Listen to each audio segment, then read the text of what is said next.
옆에 계신 분들과 인사하시기 바랍니다. 완전하신 하나님이 함께 하시니 나도 완전합니다.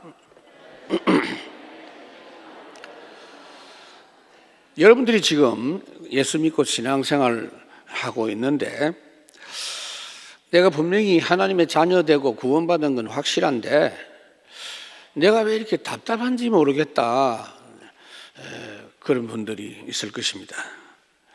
나는 요즘 불신자 비슷하다. 가끔 나는 내가 혹시 구원 못 받은 거 아니냐 하는 그런 생각도 든다. 그러다 보니까 교회도 좀 시시하게 보이고 교인들 쳐다보니까 좀 안 됐다 싶은 생각도 들고, 목사도 보니까 별로 안 좋게 보인다, 이런 문제, 이런 상황에 처해 있을 수 있습니다. 구원받은 건 확실해요. 이게 도대체 어떤 문제인가 하는 거, 모든 성도에게 당연히 다가오는 문제고, 신앙생활 하는 중에 수시로 이런 문제들이 드러나는 것을 우리는 경험할 수 있습니다. 여러분들이 구원받은 것은 확실합니다. 완전한 구원을 이미 받은 건 확실합니다. 아담 이후로 모든 사람은 처음부터 완전 멸망받은 상태에서 출생을 합니다. 그래서 복을 받은 사람이 누구냐 하면은 그 사실을 빨리 아는 것이 첫 번째 복입니다. 나는 멸망한 사람이다 라는 것을 아는 것이 첫 번째 은혜입니다. 모든 사람이 그것도 알지 못한 상태에서 열심히 살면 된다라고 생각하고 오늘도 그렇게 살아가고 있어요. 아닙니다. 완전 멸망입니다. 처음부터 전적 멸망 상태로 시작합니다. 아담의 후손인 모든 인간은 절대 멸망의 절대 운명에서 출생합니다.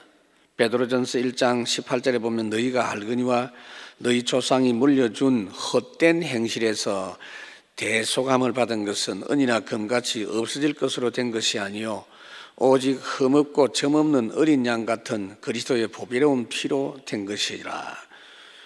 한 명도 빠짐없이 원죄 가지고 출생을 했습니다. 그래서 이 문제는 아무도 바꿀 수가 없어요. 절대 멸망의 DNA를 가지고 출생했습니다.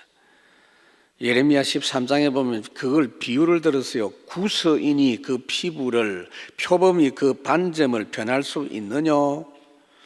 할 수 있을진데 악에 익숙한 너희도 선을 행할 수 있으리라. 그러니까 태어날 때부터 흑인으로 태어났으면 그게 흑인이에요. 그걸 바꿀 수가 없단 말이에요. 그 종족이 그런 종족입니다.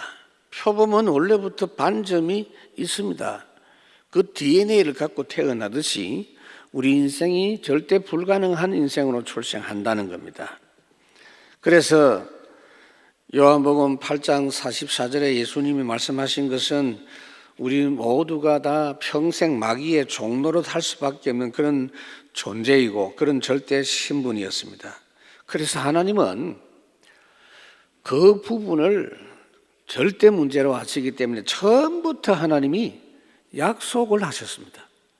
우리가 부탁한 것도 아닌데 하나님이 일방적으로 약속했습니다. 여자의 후손을 보내겠다. 그리스도를 보내겠다. 그리스도를 약속을 했습니다.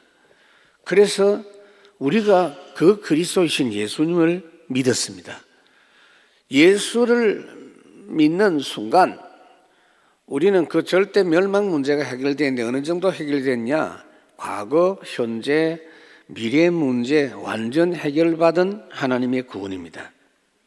에베소 2장 1절에 보면 허물과 죄로 죽었던, 죽을 수밖에 없는 게 아니고 죽었던 너희를 살리셨도다. 완전 죽었는데 그리스도로 인해서 새로 다시 살리셨습니다. 그래서 로마서 8장에 보면 누구든지 그리스도 안에 있는 자는 결코 정죄함이 없다.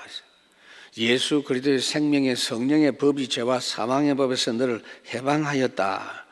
당장 신분이 하나님의 자녀로 바뀌었습니다. 그리고 현재 문제가 어떻게 해결됐냐? 에베소 2장 2절 3절에 보니까 모든 사람이 지금 이 시간에도 자기가 알지 못하는 가운데 공중 권세 잡은 사단의 종로로 타면서 살고 있고 그거 따라갈 수밖에 없는 그런 삶을 지금 살고 있는데 예수 영접하는 순간에 지금 하나님이 함께하는 사람이 됐습니다. 항상 이 시간에 하나님이 함께하는 축복을 받은 사람이 됐습니다.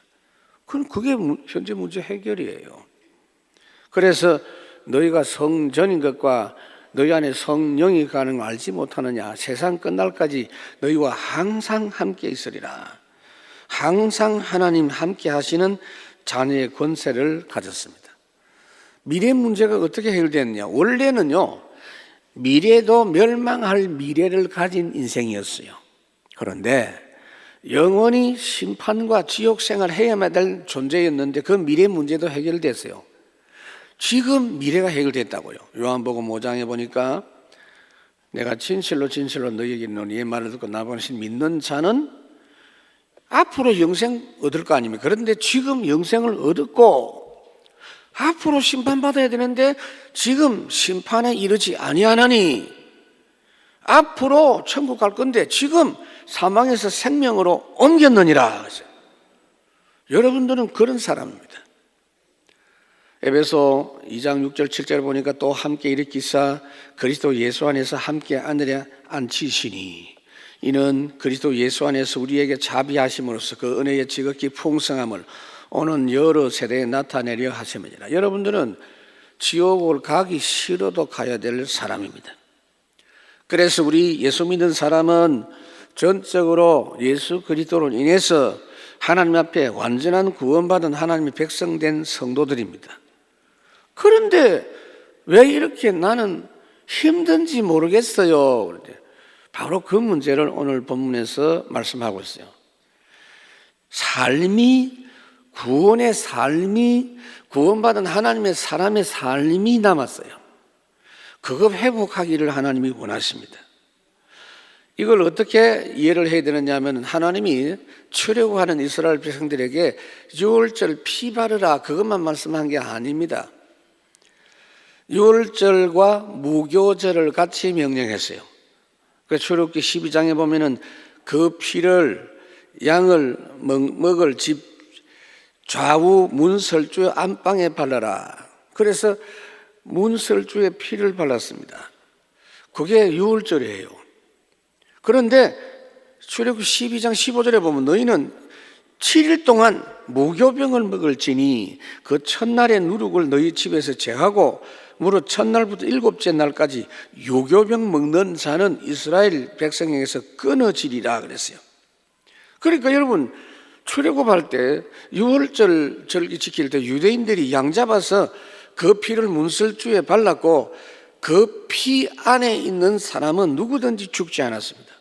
그 피를 바른 대문 안에 있는 사람은 선한 사람이든지 악한 사람이든지 지난날에 훌륭했거나 평범했거나 상관없이 주님이 약속했죠. 하나님이 그 피를 보면 내가 넘어가리라 약속한 대로 완전 보호받고 구원받았습니다.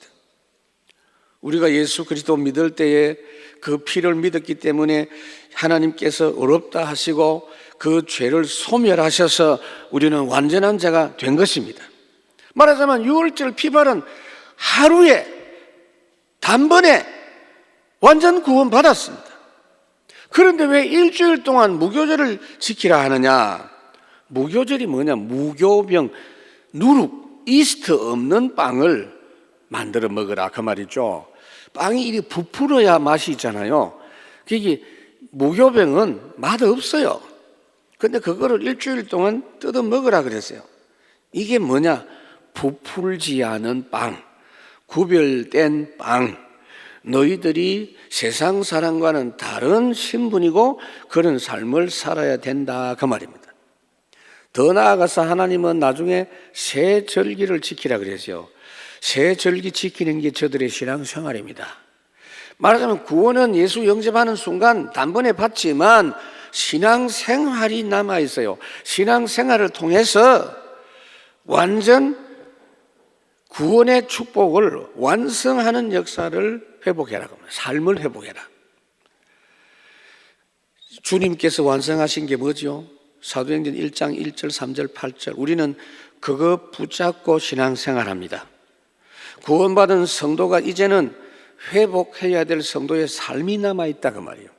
그래서 빌립보서 2장 12절에 보면 항상 복종하고 두렵고 떨림으로 너희 구원을 이루라 그랬어요.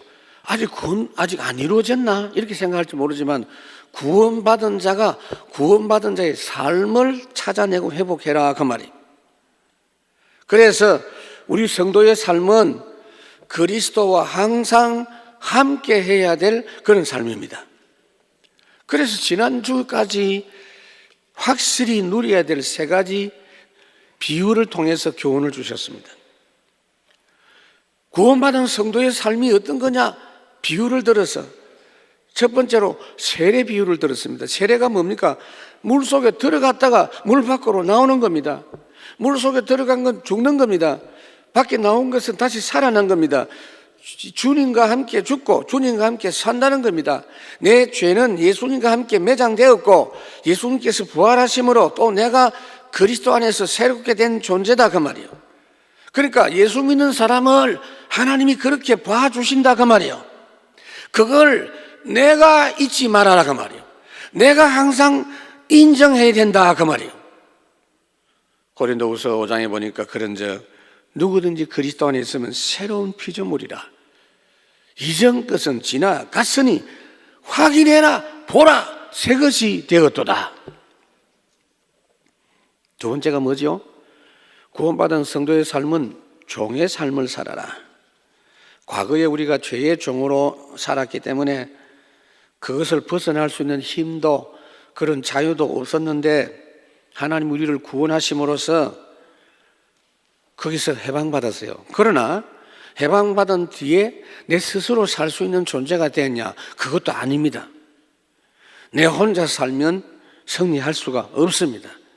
전에는 죄의 종로로 할 수밖에 없었지만 이제는 내 스스로 그리스도의 종으로 내 의지를 완전히 포기하고 그리스도께 아멘만 대답하고 전적으로 순종하면서 인도받는 삶을 살아야 된다.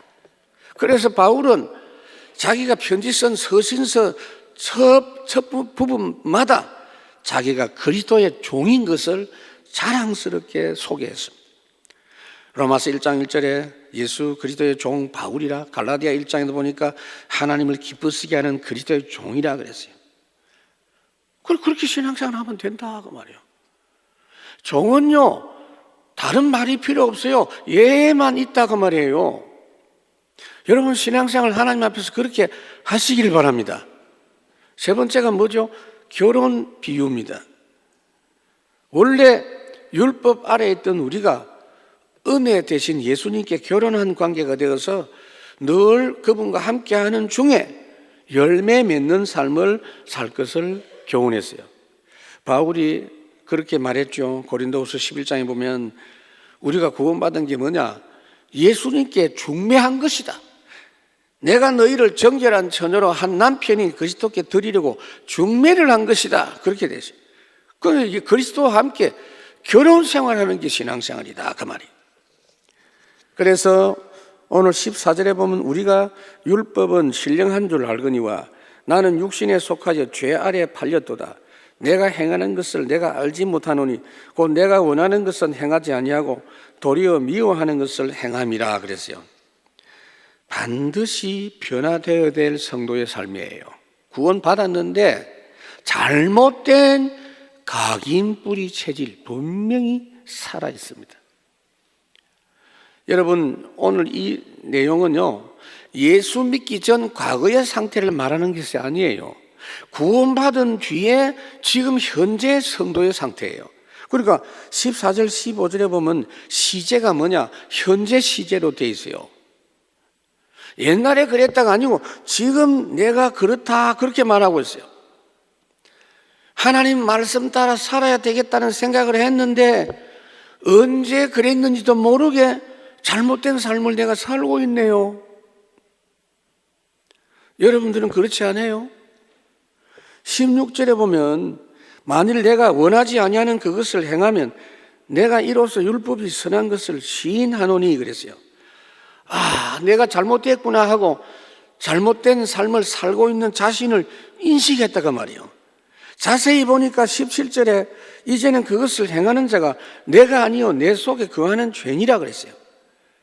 그냥 구원받은 내 자신이 아니고 구원받은 내 자신 속에 죄성이 있다가 말이에요.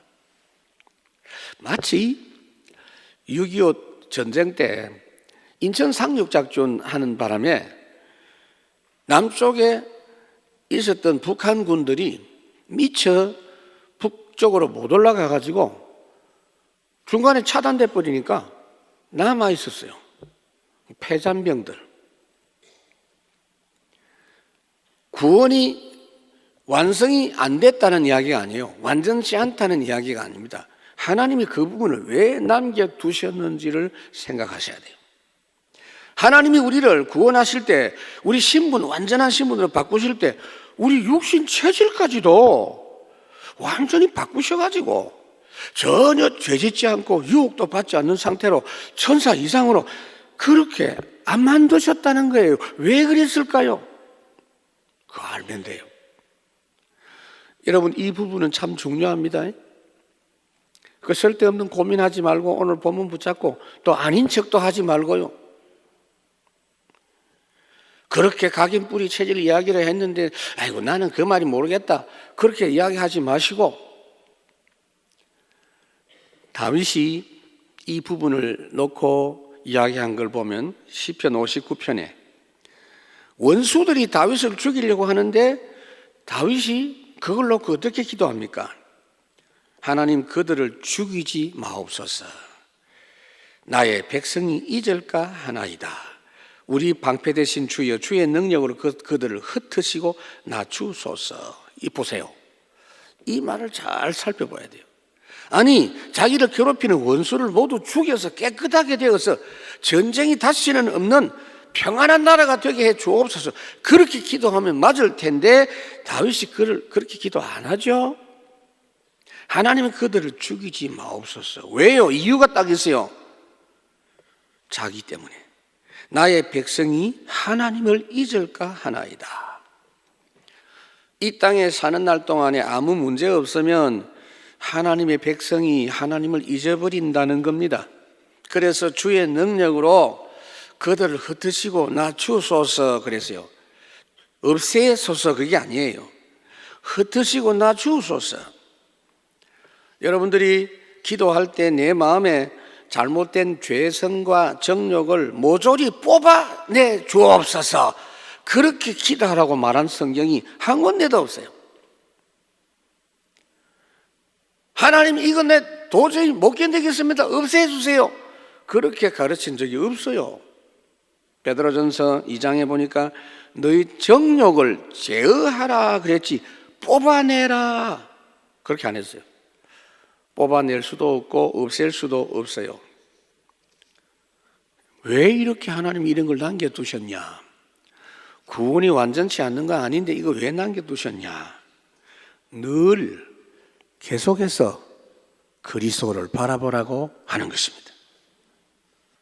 늘 내 생각대로 살지 말고 복음 누리면서 새로운 삶을 살아가는 겁니다.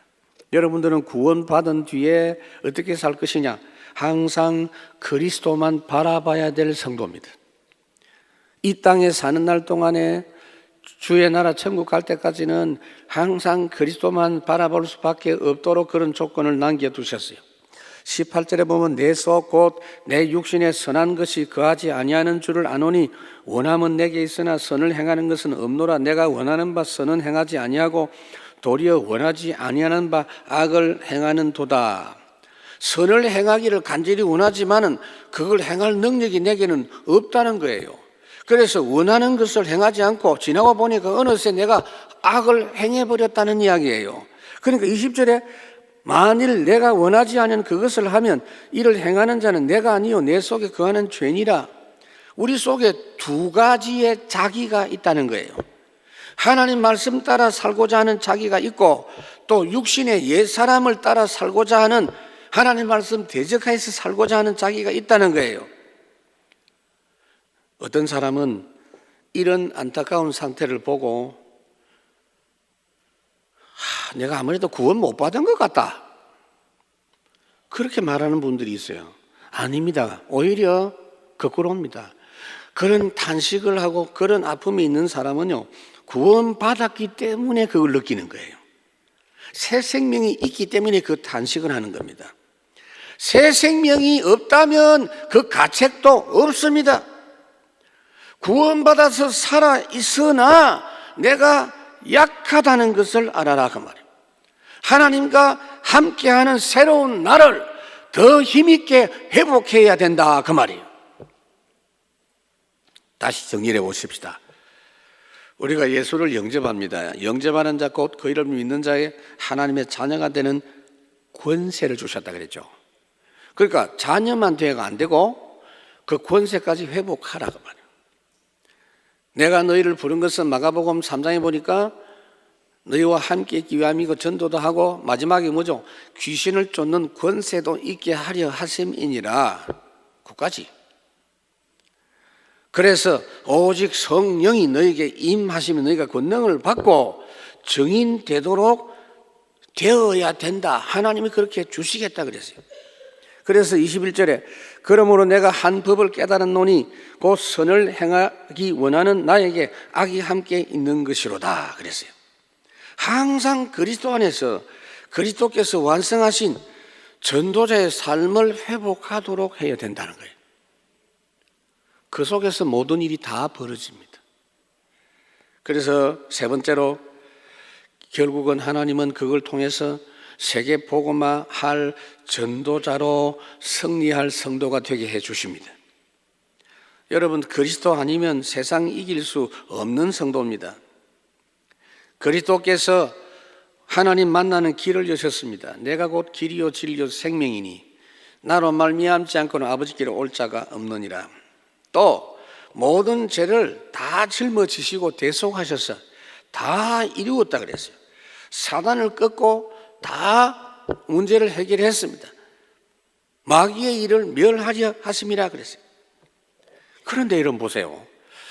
예수님께서 이 문제를 해결했는데도 결박된 사단은 지금도 활동하고 있어요. 예수님이 죄의 문제를 해결하셨지만 죄의 세력은 지금도 활동하고 있어요. 예수님께서 세상을 이기셨지만 그 세상은 지금도 움직이고 있어요. 그 세 가지 조건과 연결된 게 우리 육신입니다. 이런 성도는 항상 그리스도와 함께하는 삶을 누려야만 되는 것입니다. 그래서 주의 은혜로 응답을 받을수록 여러분들은 감사하고 겸손할 수밖에 없고, 오히려 바울은 자기 연약함을 간증하고 좀 된다고 해서 교만하지 않았습니다. 나의 나된 것은 하나님의 은혜다. 왜? 계속해서 그 은혜 받아야 되기 때문에 그런 고백을 한 겁니다. 그러니까 우리는 이 땅에서 그냥 참는 게 아니에요. 승리하신 그리스도로 승리해야 될 성도입니다. 24절에 보면 오호라 나는 곤고한 사람이로다. 이 사망의 몸에서 누가 나를 건져내랴. 여러분, 이 말을 지금 왜 했는지 보세요. 바울이 자기 치부를 다 드러냈어요. 누가 보면 완전히 이중인격 아닙니까? 지금 이중인격이에요, 이게 지금. 우리는 그렇지 않은 것처럼 이렇게 얼굴을 하고 다니지만 바울이 자기 이야기를 하면서 왜 이렇게 이야기했냐? 로마 교회 성도들이 자기들 잘났다고 서로 싸우고 있는데 일일이 그들에게 이것저것 다 말하기 곤란하기 때문에 자기 자신이 이야기하면서 간증을 하고 있습니다. 오늘날도 신앙생활 하면서 철없는 사람들이 아무 가치도 없고 소용도 없는 논란들을 하고 있습니다. 누가 맞다, 틀리다, 누가 옳다, 그르다.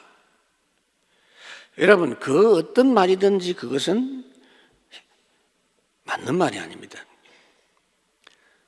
바울이 그래서 그리스도 아니면 망할 수밖에 없는 자신의 모습을 적나라하게 드러내면서 구원받은 뒤에도 예수 그리스도 아니면 이 땅에서 절대 살 수 없다는 것을 확실히 증거하고 있습니다.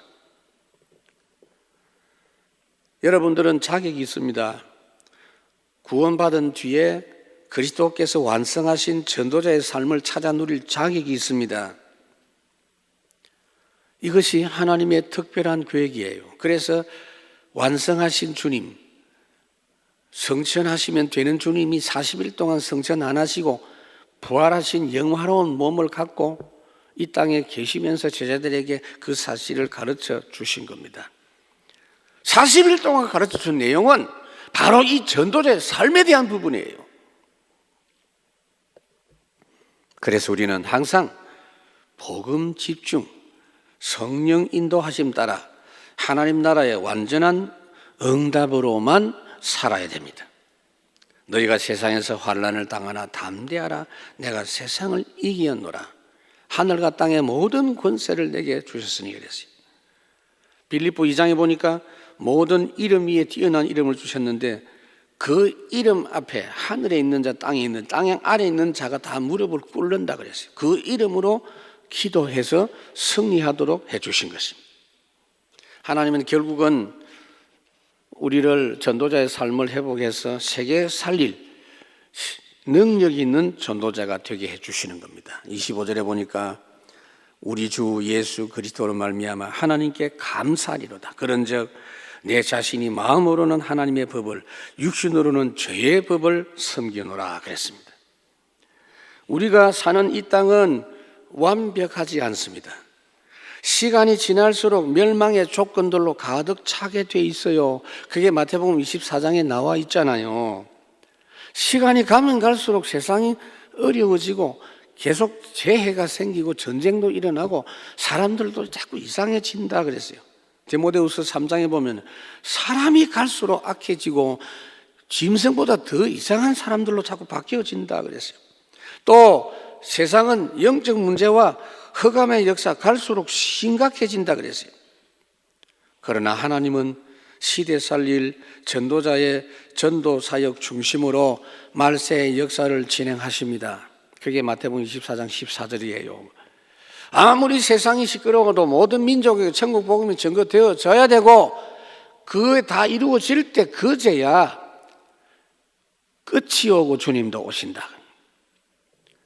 그래서 여러분 다른 거 없습니다. 날마다 전도자의 삶을 매일 복음 집중으로 시작해서 하나님께서 주시는 완전한 능력으로 살아가시기 바랍니다. 그러니까 나는 아무것도 없다라고 생각하세요. 나는 아무것도 할 수 없다라고 생각하세요. 그게 뭐죠? 바울이 나는 날마다 죽노라 그랬어요.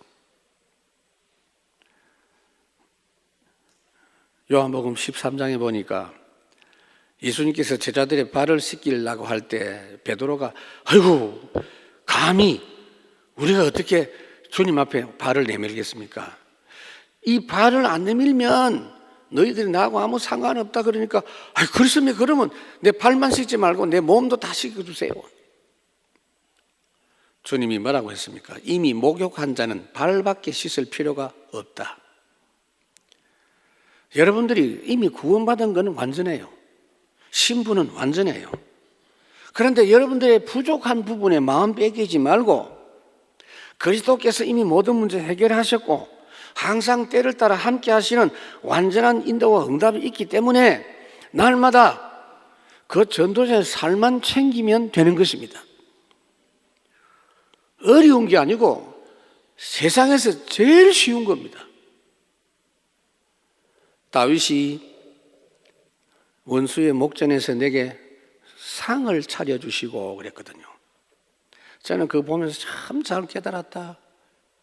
신앙생활이 뭐냐? 원수가 지금 나를 죽이려고 하는데도 하나님이 잔치상 차려놓은 걸 즐겁게 먹는 거, 그게 신앙생활이에요.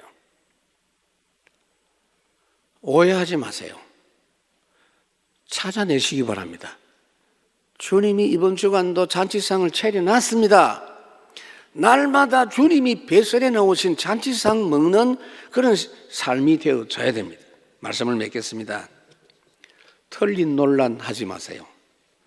아무 필요 없는 논란입니다. 오직 이 비밀을 정말 항상 여러분 누리시기 바랍니다. 자, 예수 믿는 거 어떻게 해야 됩니까? 나 예수 믿었어. 나 예수 믿는다. 그게 맞습니까?